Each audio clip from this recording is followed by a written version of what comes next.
दोस्तों, computer academy के YouTube portal पे आपका स्वागत है। आशा करते हैं कि आप लोग बहुत अच्छे होंगे। आप लोगों की पढ़ाई भी अच्छी चल रही होगी, क्योंकि आपके पाठ्यक्रम में जो भी टॉपिक दिए गए हैं, जो भी सिलेबस में दिया गया है, उसी सिलेबस के अकॉर्डिंग ही हम लोग चल रहे हैं। इस समय सिलेबस से इतर बातें नहीं की जाती हैं। जैसा आपने देखा, इलियट का जो दिया गया है, कॉलरिज का दिया गया है, वो आपको कराया गया। वर्ड्सवर्थ का काव्य भाषा सिद्धांत कराया गया। यहाँ पर लोंजाइनस का उदात्त सिद्धांत की चर्चा हम लोग करने जा रहे हैं। तो इसी तरीके से जो भी पाठ्यक्रम में दिया गया है उसी की बात करेंगे। अनुकरण, अरस्तु का अनुकरण सिद्धांत है, विरेचन सिद्धांत है, प्लेटो का काव्य सिद्धांत है, तो इन सभी पर चर्चाएं की जा रही हैं।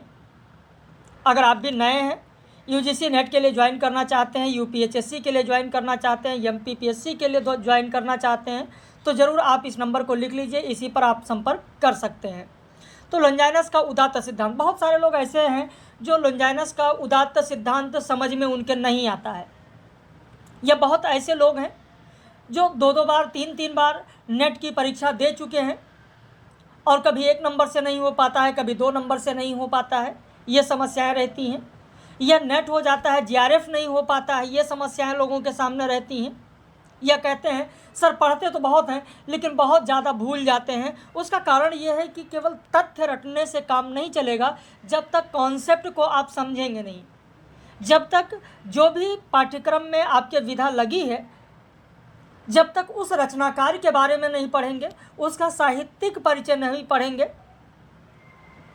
उसके जीवन के बारे में नहीं पढ़ेंगे, तब तक जाहिर सी बात है कि आप उन चीज़ों को भूल जाएंगे। तो चलिए शुरू करते हैं आज का ये महत्वपूर्ण लेक्चर। अगर आप चैनल पर नए हैं, पहली बार जुड़ रहे हैं, देख रहे हैं, तो चैनल को ज़रूर सब्सक्राइब कर लें। और इसके अलावा यूट्यूब पर जाएं, द गुरु एकेडमी आप सर्च कर लें, वहाँ पर भी कई सारे वीडियो पब्लिश आपको मिलेंगे। वहाँ पर भी आपको यही लोगो मिलेगा। कंपटीशन एकेडमी का सहयोगी चैनल है, इसलिए सहयोगी चैनल है कि बाई द वे अगर कभी कोई टेक्निकल समस्या आती है तो आप लोगों के शिक्षण में कोई व्यवधान ना आए, शिक्षण अबाधित रूप से बगैर किसी बाधा के चलता रहे, निर्बाध रूप से चलता रहे। तो चलिए शुरू करते हैं। यूजीसी नेट, जीआरएफ, यूपीएचएससी और एमपीपीएससी के पाठ्यक्रम में लोंजाइनस के उदात्त सिद्धांत की बात हम लोग इसमें करने जा रहे हैं। तो सबसे पहले हम लोग बात करेंगे लोंजाइनस की, लोंजाइनस के बारे में जानेंगे और फिर उसके बाद में लोंजाइनस के सिद्धांत की बात करेंगे। लोंजाइनस यूनानी लेखक हैं। इनके समय के बारे में पूरी जानकारी नहीं हो पाती है, लेकिन हाँ, ये ज़रूर माना गया है कि इनका समय ईसा की प्रथम शताब्दी से लेकर तृतीय शताब्दी के बीच का है। इनकी रचना पेरिप्सिस, जो कि पत्रात्मक शैली में लिखी गई है, कुल 44 अध्यायों में विभक्त है। और इसी पेरिप्सिस में उदात्त सिद्धांत दिया गया है। लोंजाइनस ने कहा है कि उदात्त महान आत्मा की अभिव्यक्ति है। स्कॉट जेम्स ने लोंजाइनस को प्रथम स्वच्छंदतावादी आलोचक माना है। देखिए, उदात्त सिद्धांत है क्या है उदात्त? जब तक आप इसके बारे में नहीं जानेंगे तब तक आप कैसे चीज़ों को समझ पाएंगे? भाई, केवल रटने से तो काम नहीं चलेगा। उदात्त होता क्या है? क्या है उदात्त काव्य में? उदात्त मतलब होता है महान। उदात्त मतलब होता है महान, यानी उदात्त अभिव्यक्ति की उच्चता और उत्कृष्टता का नाम है उदात्त। अभिव्यक्ति, किसी चीज़ की अभिव्यक्ति, बोलने की अभिव्यक्ति, काव्य की अभिव्यक्ति है, लिखने की अभिव्यक्ति है। तो अभिव्यक्ति जिस भी माध्यम से अभिव्यक्ति की जाए, तो अभिव्यक्ति की हाई क्वालिटी, उच्चता, उत्कृष्टता का ही नाम है उदात्त। और अभिव्यक्ति की यह उच्चता श्रोता के तर्क का समाधान ही नहीं करती है, बल्कि उसे पूर्णतया अभिभूत कर देती है। यह है लोंजाइनस का उदात्तता सिद्धांत। किसी वस्तु पर विश्वास करें या ना करें, वह अपने वश में है, लेकिन उदात्त जो होता है, जो महानता किसी चीज़ की होती है, उसकी जो प्रबलता होती है, उसके अंदर जो दुर्निवार शक्ति होती है, जो पाठक को अनायास ही अपने ओर बहा ले जाती है। जैसे बहुत सी चीज़ें आप जानते हैं कि ये अच्छी नहीं है। आप जानते हैं कि ऊपर का कवर पेज बहुत ही सुंदर, बहुत ही बेहतर है, जबकि अंदर वाहियात और घटिया किस्म की सामग्री है, लेकिन फिर भी उसके कवर पेज में वह चीज़ें हैं, वह शक्ति है, वह प्रबलता है कि वो अनायास ही अपनी ओर बहा ले जाती है।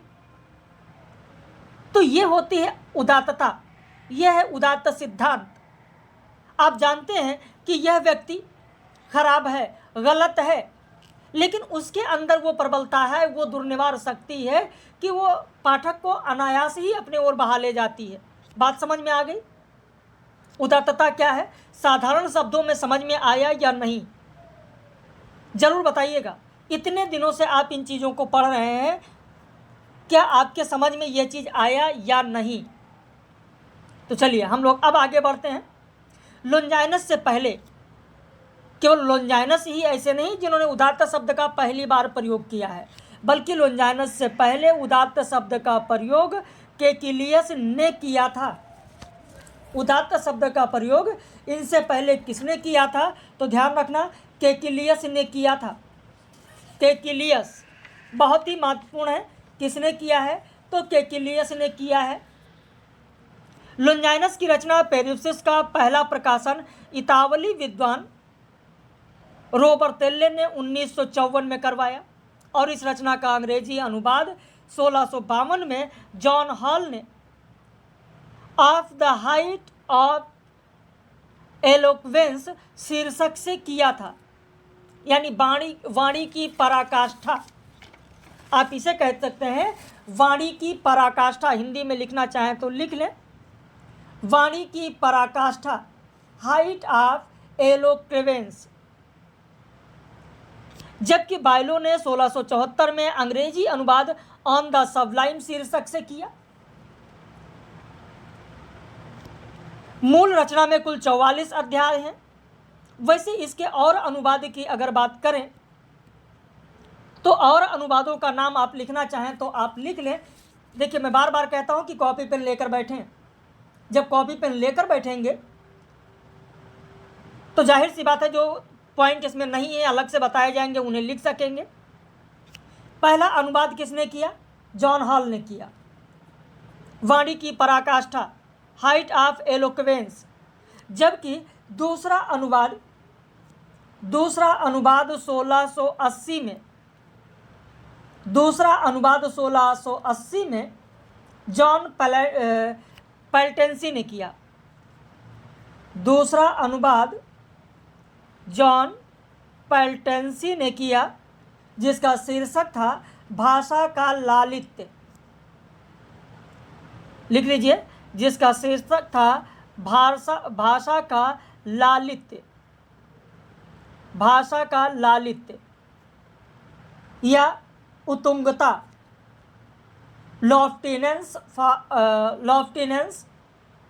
लॉफ्टीनेंस और एलिगेंसी ऑफ स्पीच, एलिगेंसी ऑफ स्पीच ये नाम था। और इसके बाद में बायलो का दिया गया। बायलो ने फ्रांसीसी अनुवाद किया, सबलाइन।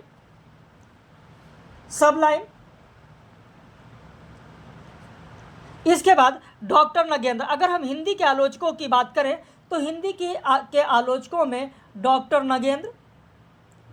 नगेंद्र, नेमी चंद्र जैन, डॉक्टर नगेंद्र नेमी चंद्र जैन द्वारा हिंदी अनुवाद प्रस्तुत किया गया, जिसका नाम था काव्य में उदात्त तत्व। काव्य में उदात्त तत्व, काव्य में उदात्त तत्व, काव्य में उदात्त तत्व। वहीं निर्मला जैन ने भारत भूषण अग्रवाल के सहयोग से उदात्त के विषय में लिखा है। तो लोंजाइनस का उदात्त सिद्धांत वक्रोक्ति सिद्धांत के समान बताया गया। अब यहाँ पर वक्रोक्त सिद्धांत, लोंजाइनस का जो उदात्त सिद्धांत है वो किसके तहत बताया गया? उदात्त सिद्धांत के तहत बताया गया। क्योंकि जो उदात्त शब्द है, उदात्त शब्द की रचना किससे हुई है? तो उद और आत, उदात्त यानी उद और आत्त शब्द से, ऊर्ध्व ग्रहित यानी ऊर्ध्व और ग्रहित, ऊर्ध्व और ग्रहित से बना है। उद और आत, उद आत जिसका अर्थ होगा ऊर्ध्व प्लस ग्रहित, इससे मिलने से हुई है। तो संस्कृत में उदात्त एक अलंकार है जो वर्ण वस्तु की संपन्नता या महिमा का व्यंजन करता है, लेकिन लोंजाइनस के लिए उदात्त अलंकार मात्र नहीं है, यह अभिव्यक्ति का संपूर्ण गुण है। इस प्रकार की भिन्नताओं में भारतीय काव्यशास्त्र के अध्येताओं का ध्यान अपनी ओर खींचा, लेकिन लोंजाइनस के द्वारा शब्दालंकार और विचारालंकार का जो वर्गीकरण किया गया वो आप देखेंगे आनंदवर्धन के ध्वन्यालोक में भी लिखा हुआ है, उसके बारे में भी यहाँ जिक्र किया गया। तो यहाँ पर लोंजाइनस का जो उदात्त सिद्धांत है वो वक्रोक्ति सिद्धांत के समान बताया गया है। प्लेटो के लिए जहाँ साहित्य एक उत्तेजक था, प्लेटो के लिए साहित्य क्या था? उत्तेजक था। अरस्तु के लिए साहित्य क्या था? विरेचक था। तो लोंजाइनस के लिए साहित्य क्या था? उदात्त था। पेरिप्सस का हिंदी अनुवाद निर्मला जैन ने उदात्त के विषय में शीर्षक से किया। निर्मला जैन ने किसके सहयोग से किया? लिखना चाहें लिख लें, बाय द वे अगर पूछा जाए तो भारत भूषण अग्रवाल, भारत भूषण अग्रवाल लिख लीजिए, भारत भूषण अग्रवाल। ये सब बहुत ही महत्वपूर्ण तथ्य हैं। अब लोंजाइनस के काव्य का जो चिंतन है उसकी भूमिका क्या थी?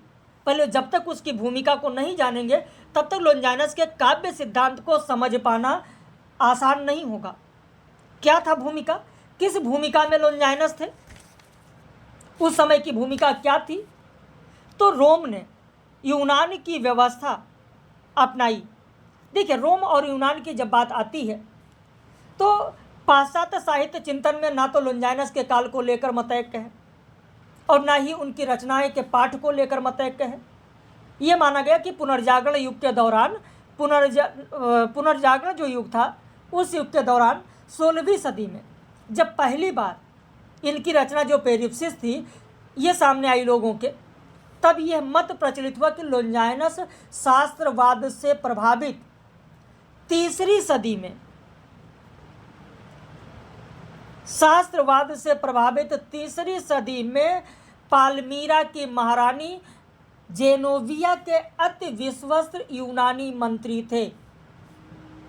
कहाँ की महारानी? पालमीरा। पालमीरा की महारानी जिनका नाम था जेनोविया के अति विश्वस्त मंत्री थे, जिन्हें बाद में महारानी के लिए मृत्यु का वर्ण करना पड़ा। और 1928 में स्कॉट जेम्स ने इस मत की पुष्टि की और इन्हें पहला स्वच्छंदतावादी आलोचक बताया, जो कि मैंने प्रारंभ में ही आपको बताया है कि स्कॉट जेम्स ने लोंजाइनस को प्रथम स्वच्छंदतावादी आलोचक माना है। तो रोम ने यूनान की व्यवस्था अपनाई, यूनान ने मिस्र से वर्ण व्यवस्था ली, ये अरस्तु भी मानते थे। और ये माना गया कि 4 वर्ण थे। 4 वर्णों की इस व्यवस्था में जो 3 वर्ण था, 3 वर्ण स्वतंत्र नागरिक के थे और चौथा वर्ण स्वतंत्र नागरिक नहीं थे, वो नागरिक थे ही नहीं। जो 3 वर्ण नागरिक थे वो थे दार्शनिक थे, योद्धा थे, और जो तीसरा वर्ण था किसान, कारीगर और व्यापारी का था, जिन्हें चित्तवृत्तियों के आधार पर प्लेटो ने दार्शनिकों को कहा कि ये ज्ञान प्रेमी हैं, योद्धाओं को कहा ये आन प्रेमी हैं, किसान, कारीगर और व्यापारी को कहा धन प्रेमी हैं। जो चौथा वर्ण था वो दासों का था, जो नागरिक नहीं थे।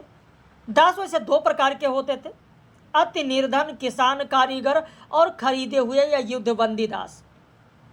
शासन प्रणाली कैसी भी हो, उसके स्थानीय रूप कितने भी भिन्न हो, लेकिन समाज व्यवस्था तीनों जगह बहुत ही एक जैसी चलती रही। उसका रूप था दासों और दास मालिकों वाली उत्पादन प्रणाली तथा वंशागत पेशों पर आधारित वर्ण व्यवस्था और दास प्रथा वाली सामाजिक प्रणाली। धनी वर्ग के स्वतंत्र नागरिकों और संपत्ति विहीन दासों के बीच जो तनाव था, इसी को पेरिप्सिस में साम्राज्यवादी रोम के पतन का कारण माना गया। और इसी पतन के कारण को लोंजाइनस ने पेरिप्सिस में लिखा है, इसी पर उन्होंने काव्य गढ़ा है। और यही उनके काव्य की महानता है, उदात्तता है। लोंजाइनस हर प्रकार की दास्ता को, चाहे वो कितनी भी न्याय संगत क्यों न हो, मानव आत्मा के लिए एक पिंजरा मानते हैं, एक कारागार मानते हैं। वहीं दूसरी तरफ धनी वर्ग की पतनशीलता भी खूब पहचानते थे। आडंबर, दंभ, विलास जैसे दुर्गुण संपत्ति की जारज संतानें हैं, ये कहा गया है लोंजाइनस के द्वारा। बिम्साट ब्रुक्स ने लोंजाइनस को असाधारण भाषणवादी कहा है।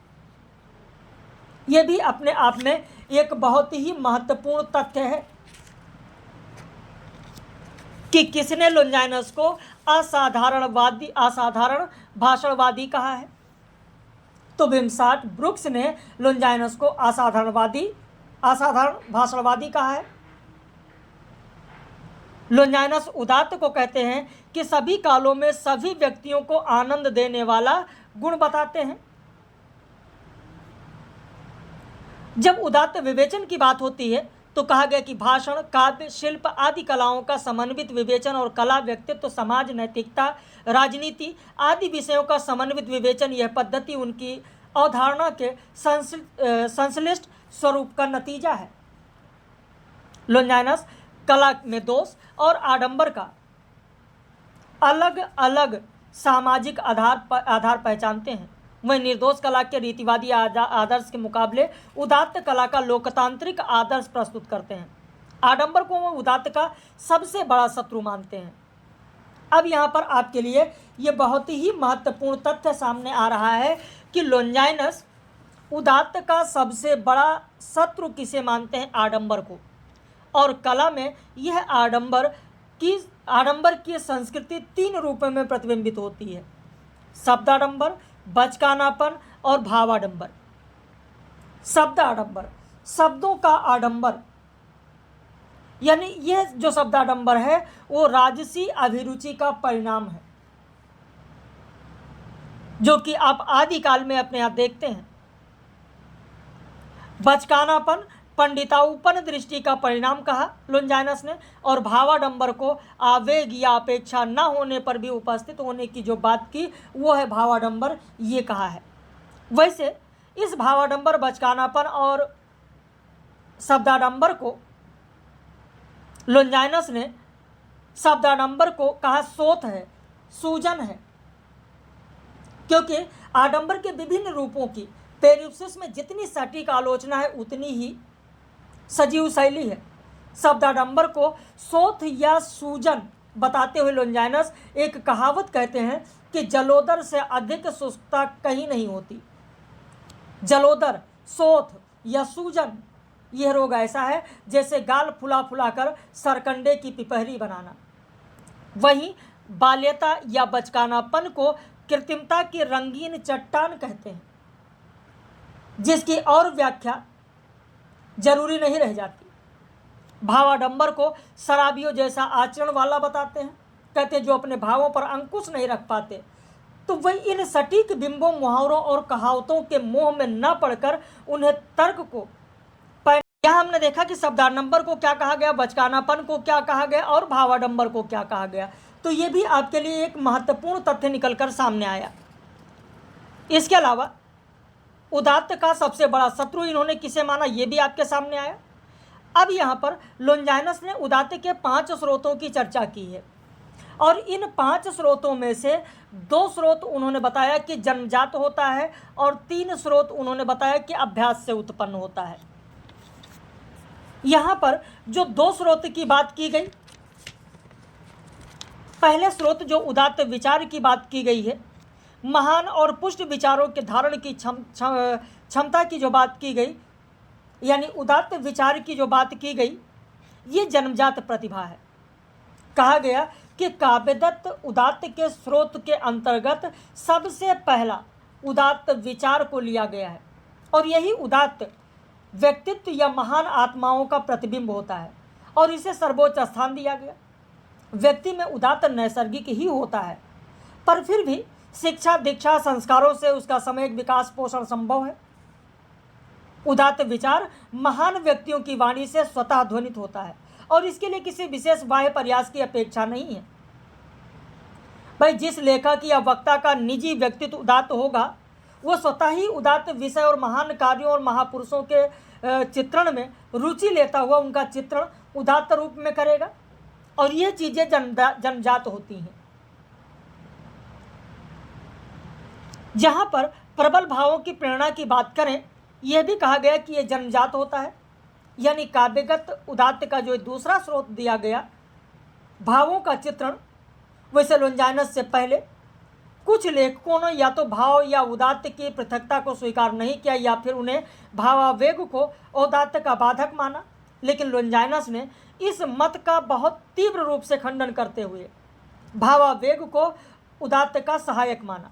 उन्होंने कहा है कि मेरे विचार से जो आवेग उन्माद उत्साह से फूट पड़ता है और एक प्रकार से वक्ता के शब्दों को विक्षेप से परिपूर्ण कर देता है, उसके यथास्थान व्यक्त होने से स्वर में जैसा उदात्त आता है वैसा कहीं भी नहीं आता है।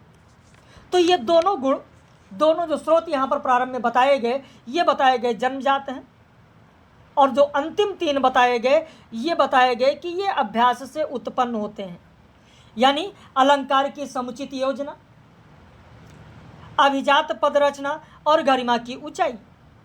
अलंकारों की समुचित योजना में उदात्त का जो तीसरा स्रोत है, अलंकारों के संबंध में लोंजाइनस का विचार है कि उनके समयक प्रयोग से उदात्त की सिद्धि में पर्याप्त सहायता मिलती है, और इसमें उन्होंने अलंकारों के विभिन्न भेदों का भी निरूपण किया है।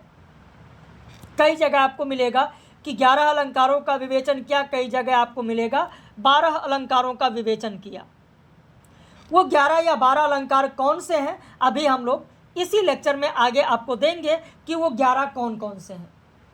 खैर, लोंजाइनस के मतानुसार अलंकारों का प्रयोग इस ढंग से होना चाहिए कि श्रोता या पाठक को उनके प्रयोग का पता न चले। यह अलंकार भावावेग की प्रेरणा से सहज स्वाभाविक रूप से प्रयुक्त होने चाहिए, और उसी स्थिति में वे प्रभावशाली और औदात्य के उत्पादक सिद्ध होते हैं। अभिजात पद की रचना की अगर बात करें तो यह भी अभ्यास से ही उत्पन्न होता है, जो अभिजात पद की रचना है।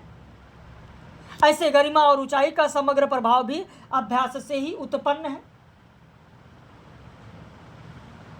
भाई इसके अंतर्गत सबसे पहले सामंजस्य को स्थान दिया जाता है। गरिमा और ऊंचाई का जो समग्र प्रभाव है, गरिमा और ऊंचाई का समग्र प्रभाव के तहत